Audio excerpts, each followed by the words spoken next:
Hello and welcome to this YouTube hop. Um, the idea of the Genesis YouTube hop is to create something for everybody out there who's beginning to explore art and craft. Do hop with us. This hop has some amazing inspiration for you all, where in each artist's channel you'd get something interesting to learn, a new tip, new techniques, just ideas, especially during this time when you can stay at home and create. All the details are in the description box below, and by entering, you also stand a chance to win some fantastic prizes from our sponsors. And today I'm here with a simple, easy journal page showing you how you can create something with minimal elements. So we'd be using acrylic paints, a few stencils, maybe die cuts as we proceed. So now let's begin creating the journal spread. So I'm using my book. This is a Jane Davenport journal book, and the first thing that I want to do, which is a very important step for this particular technique, is to cover my page and prime it with white gesso.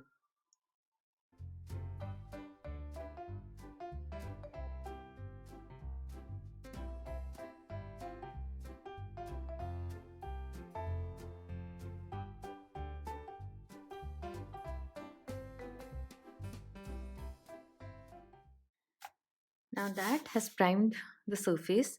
Also, because I'm going to be using a reduction technique, which I'll show you, a coat of gesso is necessary to lift off the excess paint. So I'm going to use my Dina Wakley mixed media acrylic paints here, and I'm working around using the turquoise, ocean, and magenta. So in mind, I have like a nice tropical journal page, and these colors would go really well for this particular page. So I'm just going to squeeze out my paint here onto my work surface directly, and I'll just mix them with water because I don't want them to be that thick.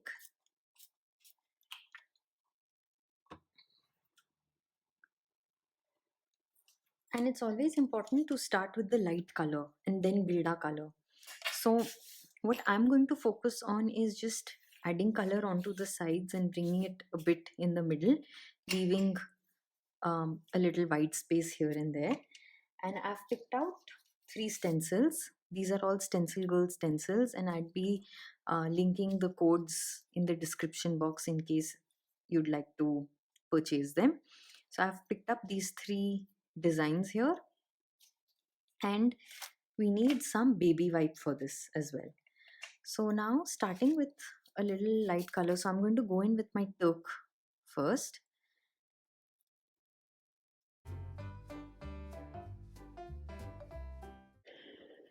Just going to randomly add it on the page,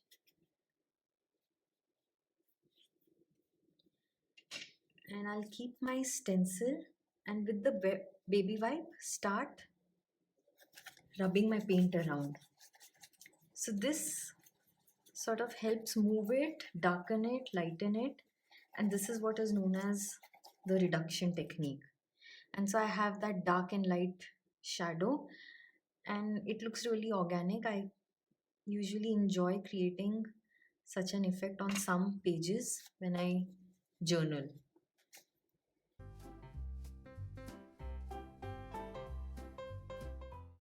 And now in the same way, I'm going to go in with this darker blue.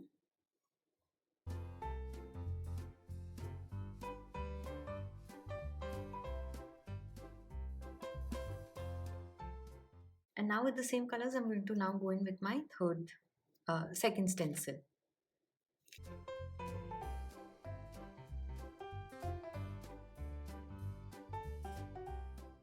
So you can see the design of the stencil, yet these interesting textures, especially when the 2 colors meet.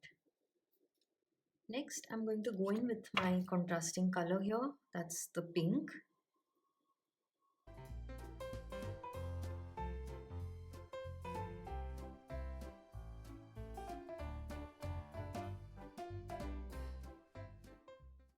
And now what I'm going to do is, on this, use my third stencil, but I'm going to take in some paint on my wet wipe and then go in through the stencil.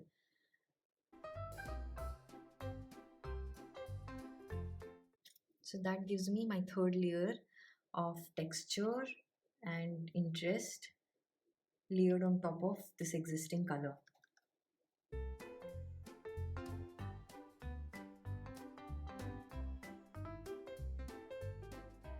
I can just go in just here, maybe just with my baby wipe to get a lighter texture pattern like a shadow on my white space.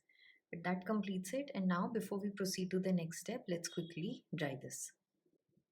Before drying it, although because I love adding splatter, so I'm going to just mist my leftover paint here with water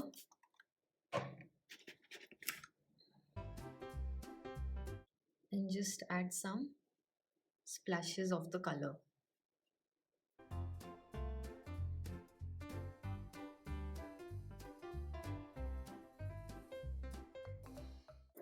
So with the background ready, now all we need to do is work on some focal elements.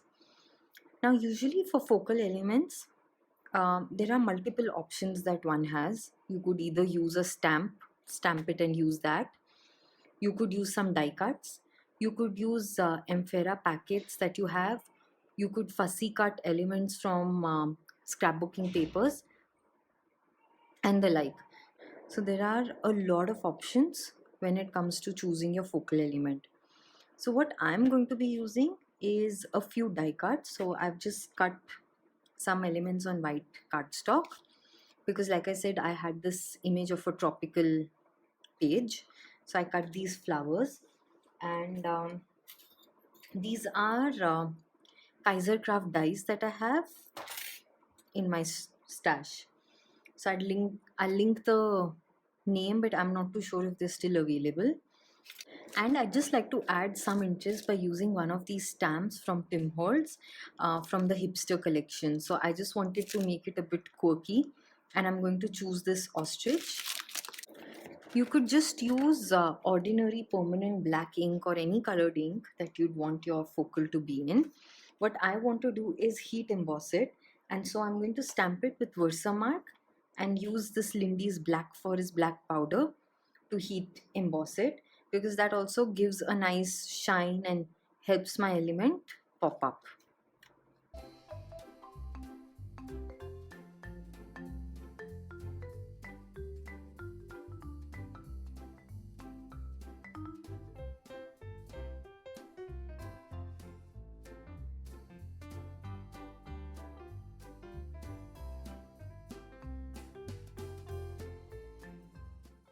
So with that done, here is my stamped embossed focal image.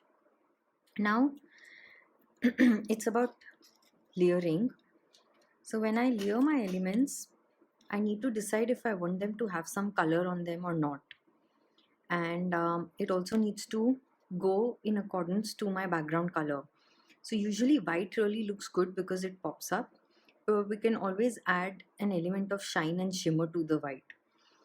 Yeah. So I can also use just a tint or a shade darker than the background to make it pop up, and that's exactly what I'm going to do. So for this you can use the same acrylic paints that you have and lightly just color without diluting, but maintaining the intensity of the pigment.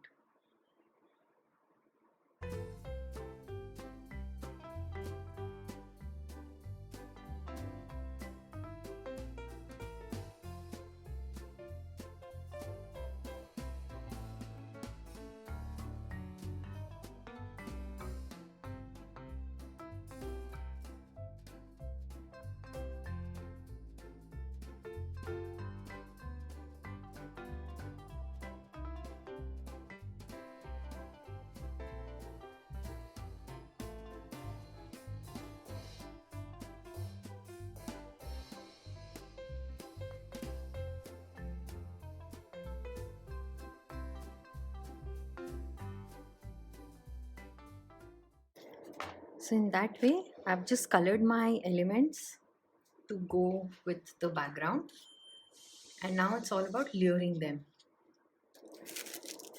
Now before layering and gluing down the elements, we can also add just a little bit more texture with some background stamping. So here you use some permanent ink, black, usually archival, and any texture stamp that you have to gently add a little more interest on the background.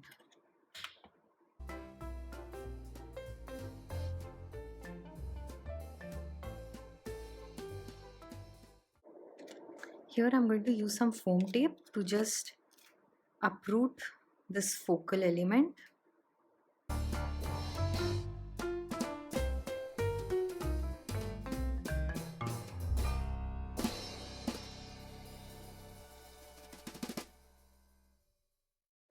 And now a page just needs a sentiment, a quote, or a phrase.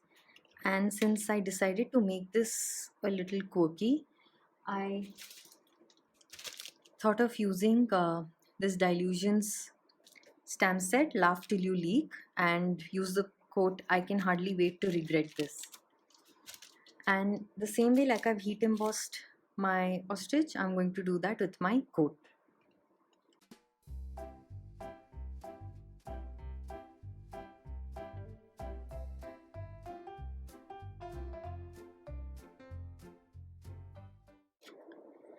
And now I'm just going to use some foam tape to glue this down to my page and uproot it.